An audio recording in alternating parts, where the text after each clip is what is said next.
샬롬, 영화교회를 섬기는 윤광서 목사입니다. 오늘도 오직 하나님의 말씀에 힘입어 승리하시는 하루가 되시기를 소원합니다. 여러분은 섬김의 리더십 또는 리더십은 곧 섬김이다, 이런 말들을 아마도 들어보셨을 것입니다. 진정한 리더는 사람들을 지배하거나 통제하는 이가 아니라 섬김으로 본을 보이며 그들을 이끄는 사람이라는 뜻이겠죠. 이 말은 단순한 이론이나 교훈이 아닙니다. 예수님께서도 제자들의 발을 씻기시며 친히 섬김의 본을 보여주셨고 마침내 자신의 생명까지도 우리를 위해 내어주시지 않으셨습니까? 오늘 말씀은 느헤미야가 어떤 리더십을 발휘했는지, 그리고 그가 어떻게 백성들을 섬겼는지를 보여줍니다. 느헤미야 5장 14절로 19절까지의 말씀을 통해 우리도 참된 리더십과 섬김의 본을 배울 수 있기를 바랍니다. 느헤미야 5장 14절에서 19절 말씀입니다. 또한 유다 땅 총독으로 세움을 받은 때, 곧 아닥사스다 왕 제20년부터 제32년까지 12년 동안은 나와 내 형제들이 총독의 녹을 먹지 아니하였느니라.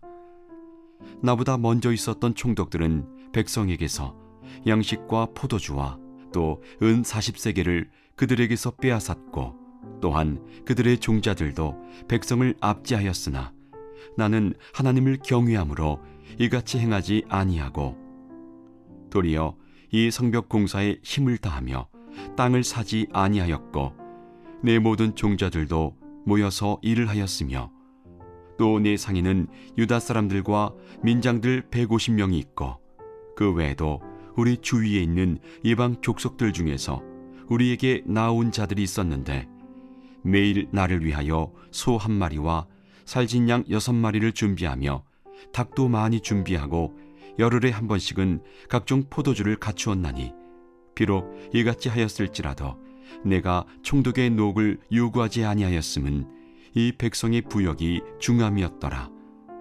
내 하나님이여, 내가 이 백성을 위하여 행한 모든 일을 기억하사 네게 은혜를 베푸시옵소서.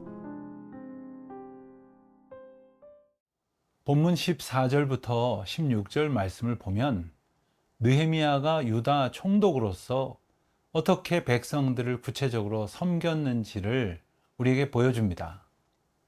느헤미야는 아닥사스다 왕 제20년부터 32년까지, 즉 12해 동안 유다 총독으로서 백성들을 이끌었습니다. 그는 총독으로서 받을 수 있는 여러 특권과 혜택을 오히려 스스로 포기하고 백성들의 고통을 덜어주기 위해 기꺼이 자신을 희생했습니다. 이러한 느헤미야의 모습은 느헤미야 이전의 여러 총독들의 모습과는 매우 대조적인 것이었습니다. 15절 말씀에서는 느헤미야 이전의 총독들을 다음과 같이 묘사를 합니다. 나보다 먼저 있었던 총독들은 백성에게서 양식과 포도주와 또 은 40세겔을 그들에게서 빼앗았다. 또한 그들의 종자들도 백성들을 압제했다. 이렇게 설명을 합니다. 느헤미야 이전의 대부분의 총독들은 이처럼 백성들을 수탈하고 자신들의 배만 불리는 그런 사람들이었다는 겁니다.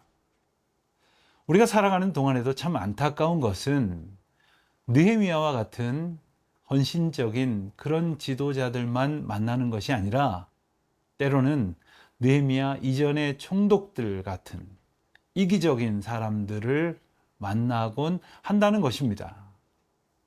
세상을 사는 동안 내 뜻과 관계없이 힘 있는 자들의 횡포를 맞닥뜨릴 때도 있는 법이죠.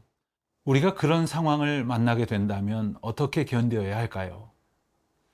에베소서 6장 5절 말씀을 보면 두려워하고 떨며 성실한 마음으로 육체의 상전에게 순종하기를 그리스도께 하듯 하라, 이렇게 말씀하십니다. 이 말씀만 보면 아무리 불의한 지도자를 만난다 할지라도 무조건적으로 순종해야 하나 하는 생각을 하게 될런지 모릅니다. 하지만 하나님께서 우리에게 그와 같은 상황 속에서도 순종의 길을 걸으라 하신 것은 우리 하나님께서 공의의 하나님이시기 때문입니다. 전심으로 주를 의지하는 백성들을 붙드실 것이고 지키실 것이라는 약속입니다. 데살로니가 후서 1장 6절과 7절에는 또 이렇게 말씀하십니다. 너희로 환난을 받게 하는 자들에게는 환난으로 갚으시고 환난을 받는 너희에게는 우리와 함께 안식으로 갚으시는 것이 하나님의 공의라고 말씀하십니다. 환난으로 갚으시는 분도 안식으로 갚으시는 분도 하나님이시라는 말씀입니다. 때문에 우리가 설령 불의한 자들을 만난다 할지라도 우리는 오직 하나님만을 바라보며 전적으로 신뢰하며 우리가 해야 할 최선의 수고를 기꺼이 다해야 할 것입니다.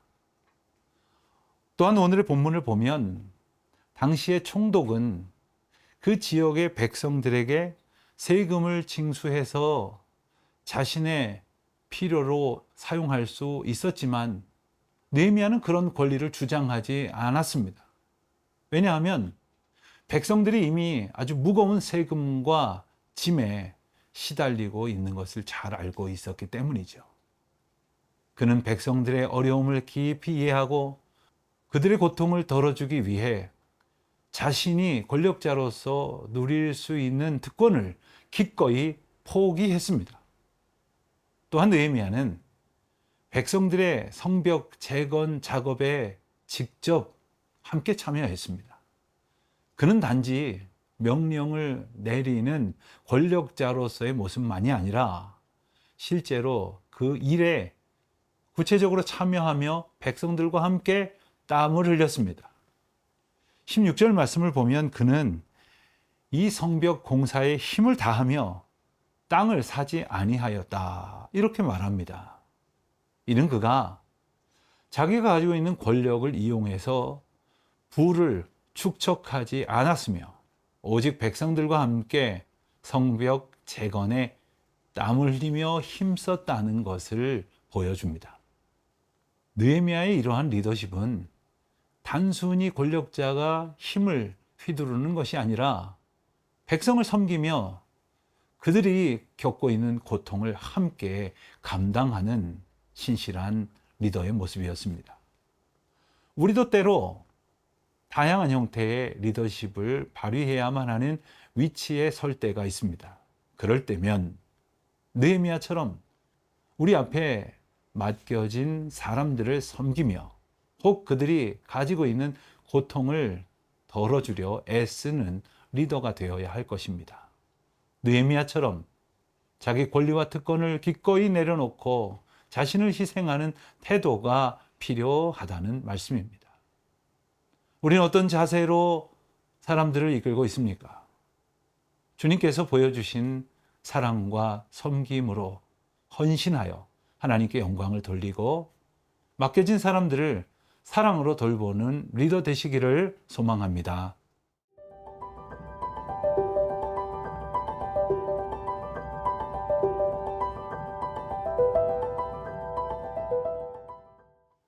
오늘 본문 17절부터 19절까지의 말씀은 느헤미야가 유다 총독으로서 자신의 집에 많은 사람들을 초대해 섬긴 이야기가 소개됩니다. 느헤미야는 매일 150명의 유다 사람들과 이방 사람들을 자신의 식탁에 초대해 음식을 나누었다고 합니다. 이것은 단순히 그가 많은 사람을 접대했다 하는 정도의 사실을 넘어서서 느헤미야가 어떤 마음으로 총독의 직을 감당했는지를 보여줍니다. 그는 자기 집에서 백성들과 이방 사람들을 환대하며 그들과 교제하고 또 때로는 그들의 필요를 채워주기 위해 사랑으로 노력했습니다. 총독의 권위를 이용해서 그저 많은 사람들을 지배하려고 한 것이 아니라 힘껏 섬겼습니다. 여러분, 어떻게 이런 모습을 보일 수 있었을까요? 15절 말씀을 보면 느헤미야는 이렇게 말합니다. 나는 하나님을 경외함으로 이같이 행하지 아니하였다. 그가 총독의 녹을 요구하지도 않고 성벽 재건 작업에 직접 함께 할 수 있었던 것은, 또한 무엇보다도 느헤미야 이전의 총독들과 다르게 행동할 수 있었던 분명한 이유는 바로 그가 하나님을 경외하는 사람이었다 하는 것입니다. 두려워한다는 것은 부정적으로든 긍정적으로든 나보다 더 뛰어나고 강한 존재가 있다는 것을, 즉 내 힘으로는 어찌할 수 없는 존재가 있다는 것을 깨닫게 됐다는 말이기도 합니다. 다른 총독들은 자기보다 높은 사람, 힘 있는 사람은 없다고 생각했던 모양입니다. 그들의 마음에는 두려움이 없었습니다.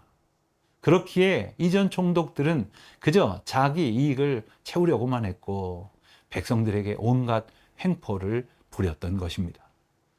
하지만 느헤미야는 하나님께서 살아계시다는 것을 그는 확실히 알고 있었습니다.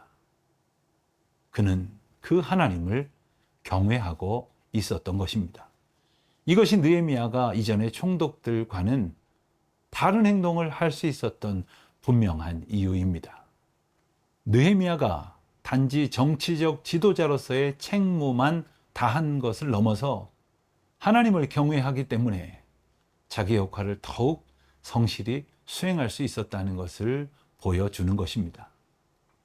느헤미야는 또한 총독으로서 누릴 수 있는 세금 징수의 권리를 사용하지 않았습니다. 그는 백성들에게 그 이상의 부담을 주지 않기 위해 오히려 자기가 가진 자원을 활용하여 그들을 섬기기로 결단합니다.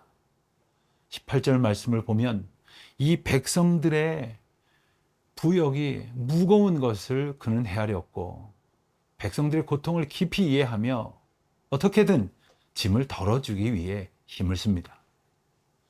이 모든 일을 마친 후에 느헤미야는 19절 말씀에서 이렇게 기도합니다.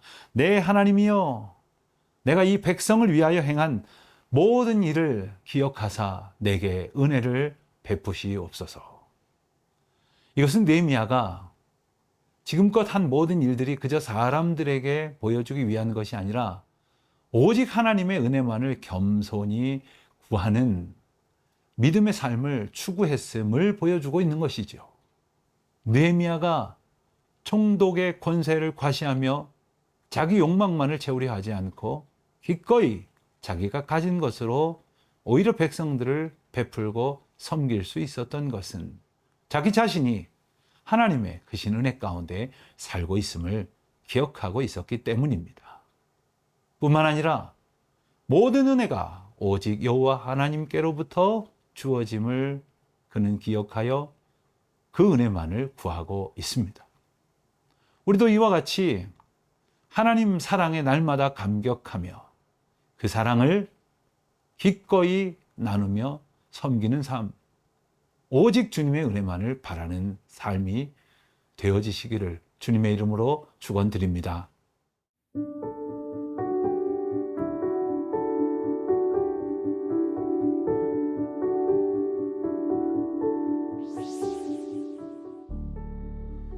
하나님 아버지, 느헤미야처럼 진정으로 섬기며 다른 사람들의 고통을 덜어주기 위해 헌신할 수 있도록 저희를 인도하여 주시옵소서. 저희의 모든 행동이 주님 앞에서 올바르기를 원하오며 저희의 삶을 주관하시고 인도하여 주시는 주님의 사랑 가운데 이웃을 섬기며 주께 영광 돌리게 하여 주시옵소서. 예수님의 이름으로 기도드립니다. 아멘.